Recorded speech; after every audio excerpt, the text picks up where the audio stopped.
Nilai tukar petani NTP Aceh pada November 2021 sebesar 103,90 atau mengalami peningkatan sebesar 0,89%. Hal ini dikarenakan terjadi kenaikan NTP pada semua subsektor, kecuali subsektor tanaman pangan dan peternakan.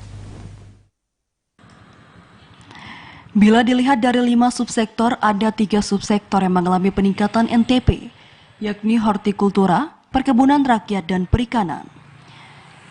Sedangkan subsektor tanaman pangan dan peternakan mengalami penurunan.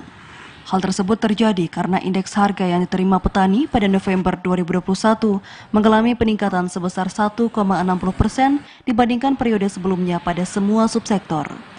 Sementara indeks harga yang dibayar petani di Aceh juga naik sebesar 0,71% dibandingkan periode sebelumnya pada semua subsektor.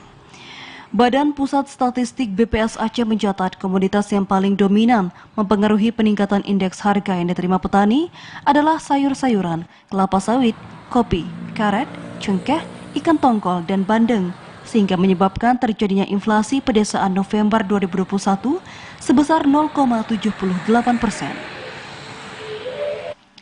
Periode November 2021, harga gabah kualitas GKP di tingkat petani mengalami kenaikan sebesar 0,39% atau senilai 18 menjadi Rp4.672 per kilogram. Kenaikan harga disebabkan persediaan gabah yang menipis karena sudah di luar musim panen. Demikian juga di tingkat penggilingan harga gabah GKP naik sebesar 0,36% atau 17 menjadi Rp4.750 per kilogram. Dari Aceh Besar, Fajariana, TVRI melaporkan.